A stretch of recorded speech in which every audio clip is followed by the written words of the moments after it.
back to Dad's Politics. It's been a little while.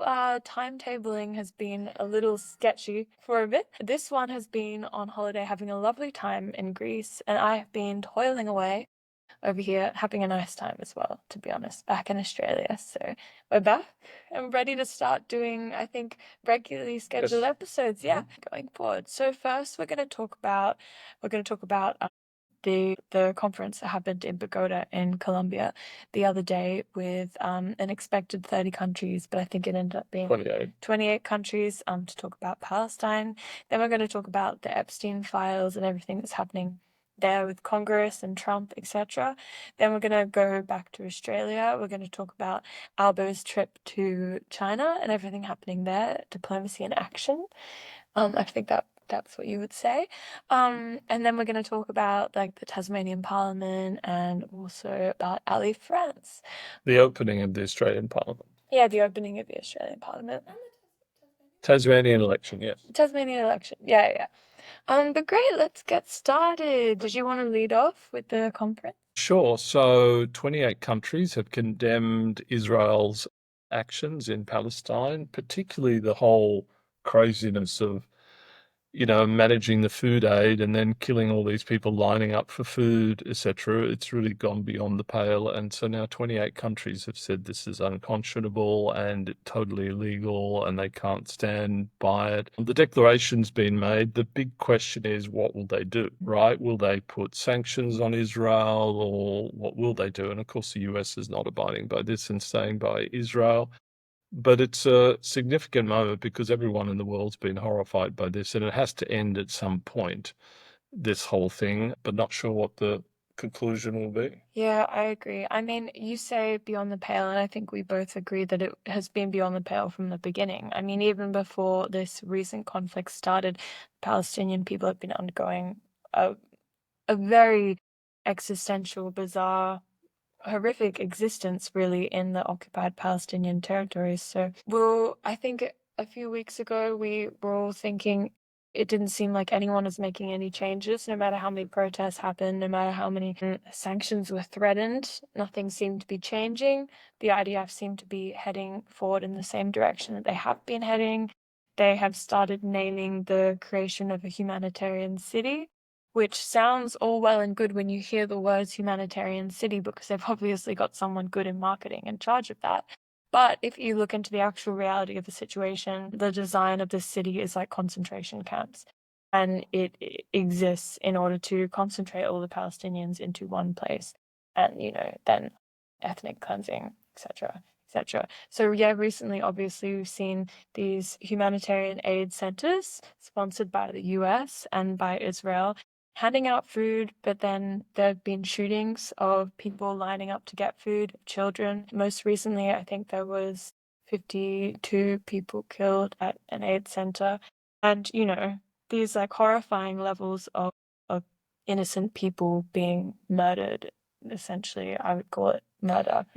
It's really fascinating to think about what the long-term impact of this is on the brand of Israel and for Jewish people globally, because it's really at the point, isn't it ironic that there's people talking about these concentration camps, given the history, etc. That's the fascinating thing, where this will end and what will people's perception of Israel and unfortunately Jewish people beyond Israel be as a result of this. I think it's if you take away all the horrifying at it, it's an interesting study of how humans can react to certain situations, right? I think we think the best of ourselves. We think we were in a situation like the Holocaust, everything would be fine and we would make a statement and we would stand up. But in reality, would you? And I think what you're seeing is the people who live in Israel at the moment, the Israeli citizens, how certain national pride and etc. and, like hatred for another ethnicity can convince you to do horrific things. So finally, Francesca Albanese, I think, has had a big hand in calling for conferences and meetings that don't necessarily include the US and UK. And that has been now resulting in this meeting that happened in Colombia with a few powers such as Brazil, South America, also Spain, and a few others who have quite progressive governments and have decided that they wait any longer. They're not going to let anything else happen. So hopefully they'll be able to do something. I even saw the other day that North Korea said that they recognize Palestine as an independent state and that they don't believe Israel is doing good things in that area, which is Yeah. So we will keep a watching brief on this. One more thing is that, quite interestingly, obviously there's still been a lot of protests, but the other day on the island of Syros in Greece, an Israeli cruise ship with about 1,600 Israeli citizens on board was set to dock in Syros for a nice Greek holiday, and there was enough protesters that they didn't let them disembark onto the island and they had to get turned back, and I'm not sure where they ended up. But I think that's quite interesting how everyday regular people are really beginning to stand Back up to my against point this. about what the impact on brand Israel will Yeah, exactly. So let's continue So with let's the move on to Epstein. the Epstein Files. This is becoming increasingly frustrating for President Trump, which clearly shows he's quite worried about this. Congress is now calling to interview Ghislaine Maxwell, who, as you may or may not know, is in jail for some long period of time for trafficking underage women for Epstein. And so that's very interesting that Congress is going to interview her and when the Epstein files will be released. And there's been all sorts of talk about, do they exist, do they not exist? I think I mean, the Epstein files exist. yeah, but with a list of names of people, I mean, that's a real question. And most recently, there was supposedly this birthday card that Trump had sent to Epstein, and he denies it was him or his handwriting, etc. And sort of that's very interesting to see where that will come to. But this could be. Already the MAGA movement is upset about this with Trump. I read quite a few million of people are sort of disappointed in this and sort of they're questioning their vote for Trump in a way. They're super pleased with what he's doing, but they feel like he's not being transparent with this. And so it'll be interesting, the political fallout for him, depending on what happens. Definitely, I think this is massive. This is probably the biggest thing to happen so far in his political career. I mean, I think that why would you be so hesitant to release something unless there's obviously something condemning you? I think without a doubt there are some implications for Trump's own actions within the Epstein files, or at least his friendship and his links to him in the past could have the potential to tie him into the crimes as well, simply just from obviously having spent a lot of time together, a lot of photos showing them, surrounded by like various women and some of the women who were victims of the sex trafficking. So yeah, it's going to have a huge effect, and I like to think that maybe we forgive Trump for being a sexual predator in terms of sexual assault because that's what it seemed America did because they voted for him. So essentially they forgive him for that and they don't care. But I think surely, right, once you find out someone is a pedophile and that they have trafficked children, surely that's like the line that you can't cross. Surely that's the line in which most Americans go, I can't vote for someone or believe in someone if they think that way about children. I think the interesting thing is, will a lot of people just say, "Oh, this is yet another conspiracy," or will they really believe it? That's always the question in the US. Is it going to be so conclusive? It probably won't be. There'll be some question about it, and so therefore you just say, "Oh, this is a conspiracy," you know, and people buy that line, right? That's what they bought Yeah, up till now. definitely. So yeah, it will be fascinating to see. But certainly hotting up, and it's the topic of the moment. And Trump is desperately trying to change the topic. He just announced a big trade agreement with Japan today, That's one deflection. which is, his strategy to deflect. Another deflection I've heard is that he has some kind of medical issue that they've all been treating, so that's been put into the media as well.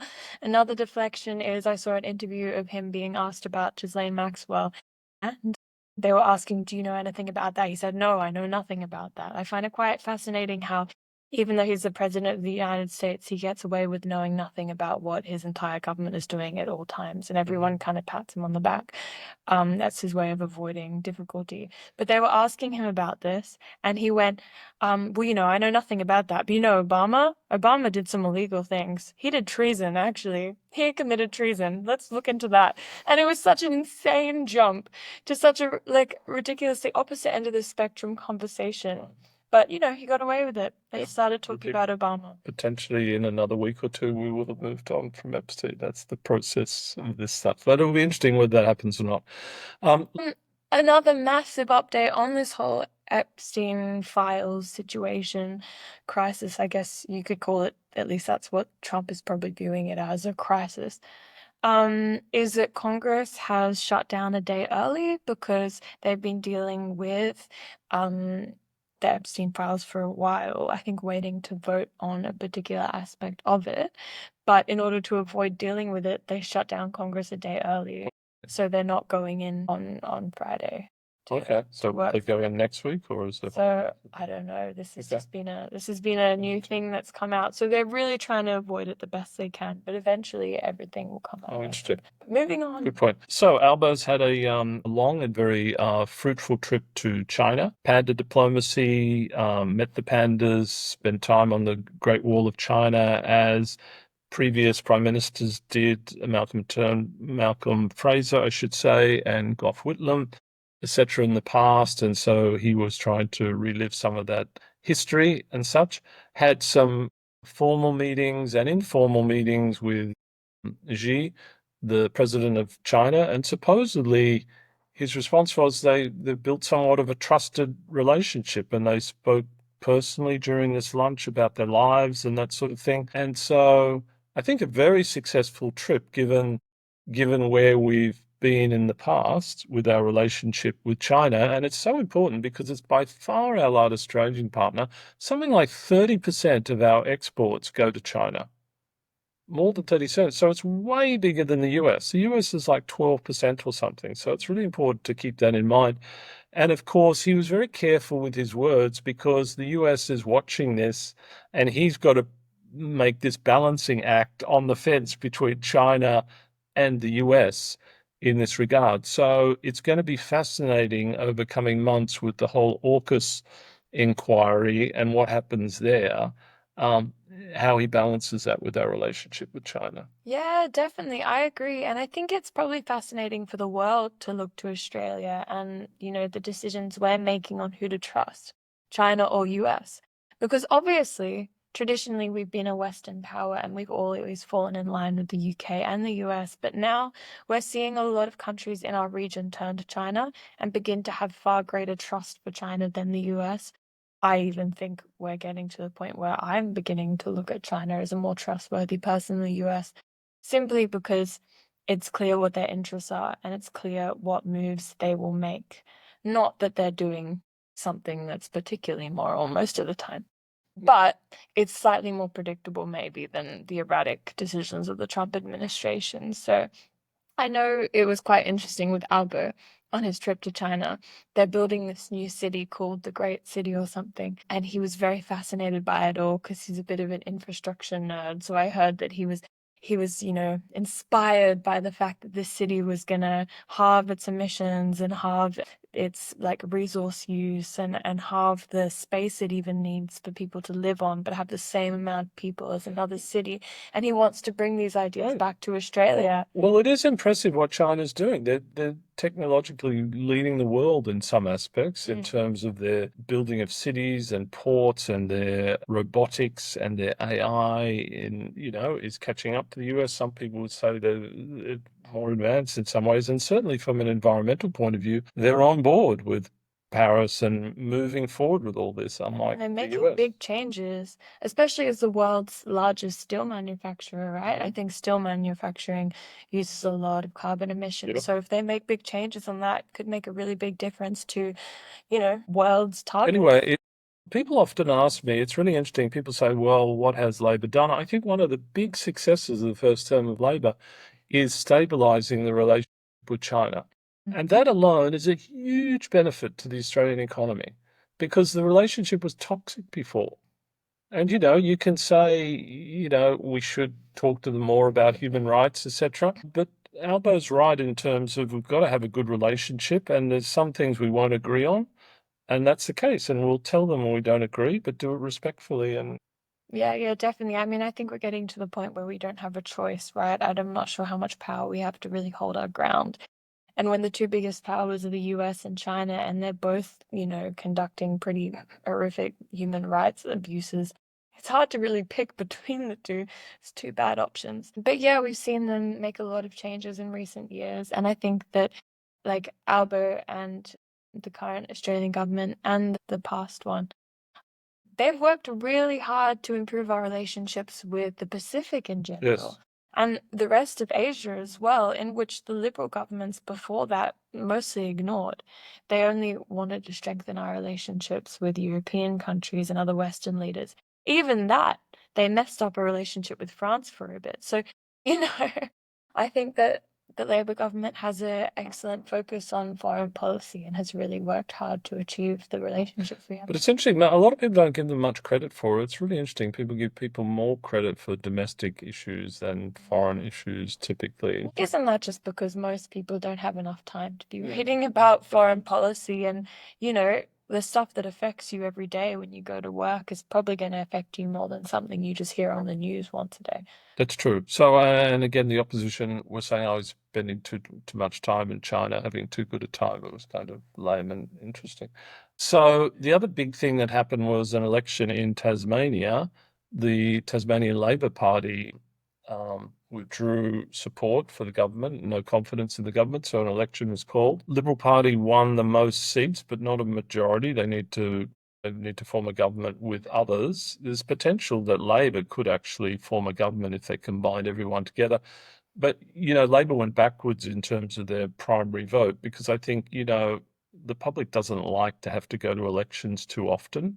And the result is not dissimilar to the result before the election.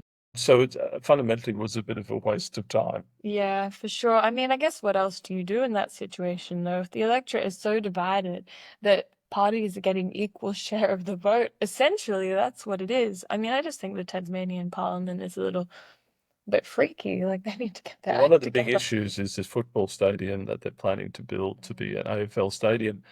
And it's divided the state really because it's a huge expense for them, and it's not the um, biggest state in the country, and it's a huge cost to them, and people would rather have that spent on hospitals or whatever else. For sure. And of course, as well as that, the salmon farming. So we've got the two main issues there. The parties are all very divided, people are very divided, and that's essentially what's causing this stalemate in the parliament. So, Salmon burgers at the football stadium, huh? so we'll keep you updated on that. Hopefully they can sort their shit out. And then yesterday, the Australian Parliament opened, first time since Labor's election victory. So, first time you saw the massive number of Labor MPs and the smaller number of Liberal MPs in the Parliament. And so that was interesting. A lot of the new MPs, the most diverse cabinet in history, many, many, many more women in the Labor caucus and the Labor ministry. And one of the more interesting characters was Ali France, who beat Peter Dutton in Dickson. She lost her husband to cancer. She lost her eldest son to cancer. She was in a terrible accident where she got hit by this car in a car park and lost her leg. So pretty impressive. And she ran against Dutton once, and then she did it the second time. And in fact, her father was an MP, and it took him 3 times to get elected. I don't think in Dickson, but still in Queensland. So she's following in a family tradition. But, her story of courage and resilience was really, really impressive. So fascinating. And, I think the hardest job in the Australian Parliament is the Liberal Party leader. And so it'll be interesting to see how she goes going forward, because I don't feel like she has the full support of her cabinet, people like Angus Taylor and others. Yeah, Susan Lee. Yeah.